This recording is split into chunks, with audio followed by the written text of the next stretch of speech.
Ya pemirsa, Anda masih menyaksikan Economic Lounge with ISE dan masih membahas seputar geliat sektor properti di tengah kelesuan ekonomi dan masih bersama Bapak Winang Budoyo, Chief Economist Bank Tabungan Negara. Ya, tadi kita bicara masih melanjutkan tadi ya. Jadi kalau itu dibangun di tanah BUMN, salah satunya adalah KAI ya, dan mendekati akses ya, baik itu aksesnya mendekati perkantoran atau paling nggak akses transportasinya ya. Berarti itu sifatnya sewa ya? Ya, saya rasa Oke. itu sewa. Tapi karena ini sebetulnya saya rasa cuma hanya pancingan awal. Oh, Karena oke. ada di beberapa tempat memang di lahan yang dimiliki oleh KAI memang dibangun yang simple apartment. Tapi sebetulnya di luar lahan itu beberapa developer sudah membangun Untuk perumahan pancingan untuk berarti ya? pancingan. Jadi yang memang bisa dijual. Kalau tidak salah itu contohnya yang sudah ada di Tanjung Barat. Tanjung gitu ya. Barat, Tanjung ya. Barat itu memang ada, di stasiun itu ada, tapi di sebelahnya itu ada perumahan yang dibangun oleh pihak swasta yang tentunya itu akan Dan itu bisa yang diperjualbelikan ya. Oke, saya mau bertanya begini. Pengembang swasta itu kan dulu diwajibkan kalau dia membangun sekian rumah mewah atau apartemen dia harus mewajibkan sekian persen untuk rumah bersubsidi, tapi nggak jalan ya kan. Akibatnya sekarang pemerintah harus menjalankannya sendiri tanpa harus yang swasta. Nah, bagaimana kebijakan ini? Apakah memang sudah tidak berlaku ataukah memang diambil oleh pemerintah? Menurut pengamatan saya sebetulnya sih masih berjalan. Cuma karena ini tidak berjalan lancar, jadi memang seolah-olah diambil alih oleh pemerintah. Tapi saya rasa kewajiban itu tetap ya sebenarnya tetap sih ya. sebetulnya. Karena juga sebetulnya ini kembali lagi terkait dengan lahan. Artinya kalau memang lahannya harganya terlalu tinggi, tidak akan masuk kalau pengembang itu membuat atau membangun perumahan untuk yang subsidi. Karena itulah sebetulnya program 1 juta rumah itu sebetulnya untuk mempercepat proses mengurangi gap itu tadi, backlog perumahan itu tadi. Ya. Cuman kan subsidi itu kan diberikan kepada si pembeli, tapi kan kepada si pengembang sendiri tidak ada subsidi. Mereka merasa biasanya keberatan terhadap harga yang dipatok itu. Nah ini kan jadi problem gitu. Nah ini mungkin juga menjadi penyebab kali.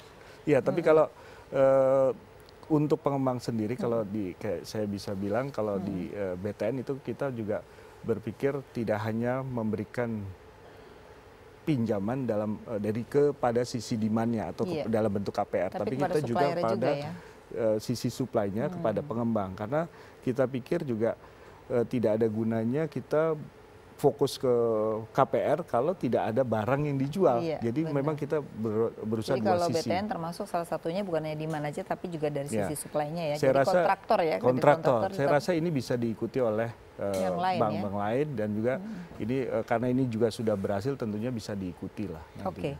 Nah, kalau kita lihat lagi sekarang nih ada yang namanya house price index ya. Saya melihat memang selama ini yang namanya properti itu nggak ada yang ngawasin. Benar. Ketika demand tinggi, maka kenaikan harga itu tidak terkontrol.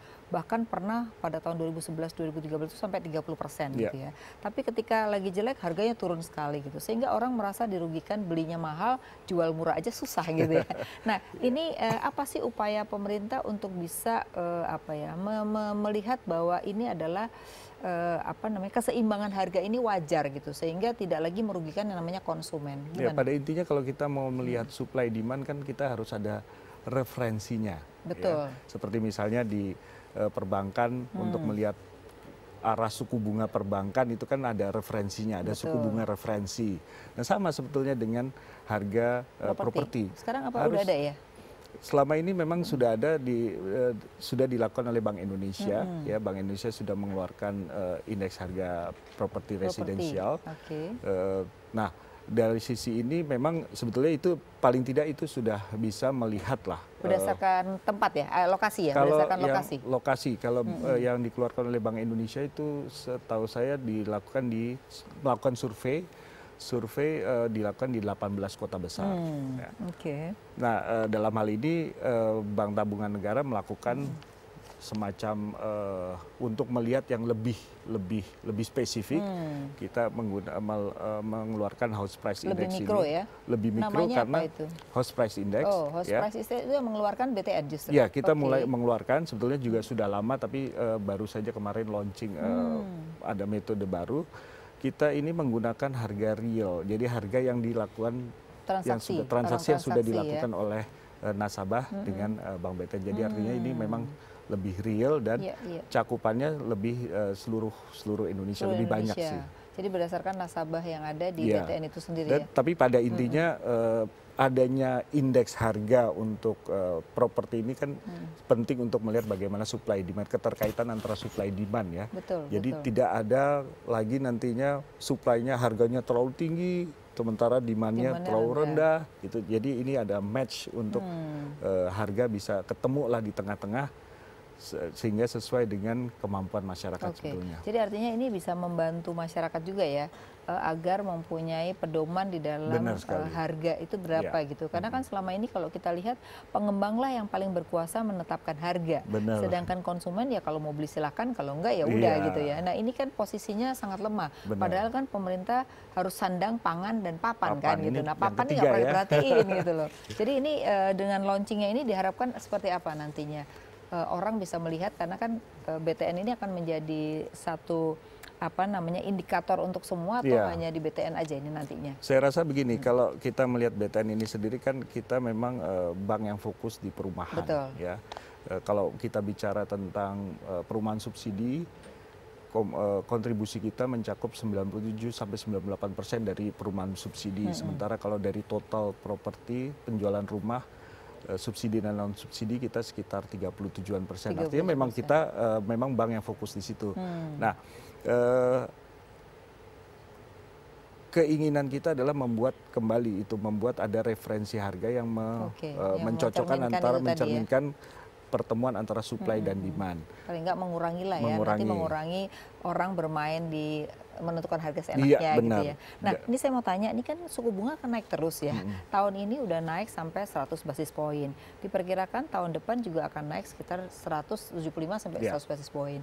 Nah ini biasanya ada hubungannya antara kredit KPR dengan suku bunga. Nah ini apa yang dilihat? Apakah nanti bisa NPL jadi naik?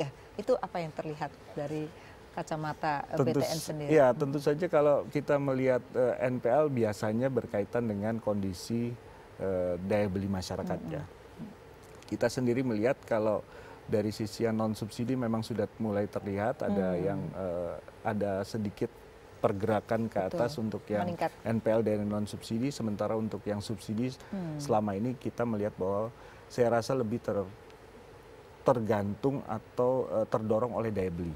Sementara suku bunga, karena kalau yang subsidi kan suku bunganya flat ya, 5%. Dia nggak pengaruh ya? Nggak terpengaruh, lebih dipengaruhi oleh daya beli.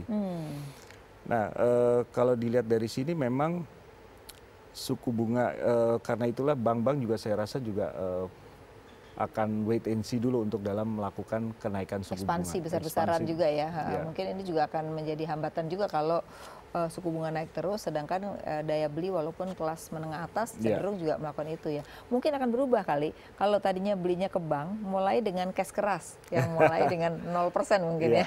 Oke, kita akan bahas nanti juga mengenai bagaimana daya beli masyarakat, kemudian juga income yang sebenarnya sektor informal tuh punya income yang cukup, tapi kok susah kredit KPR ya. Kita akan membahasnya sesaat lagi. Ya pemirsa, jangan kemana, tetap di Economic Lounge with Isay.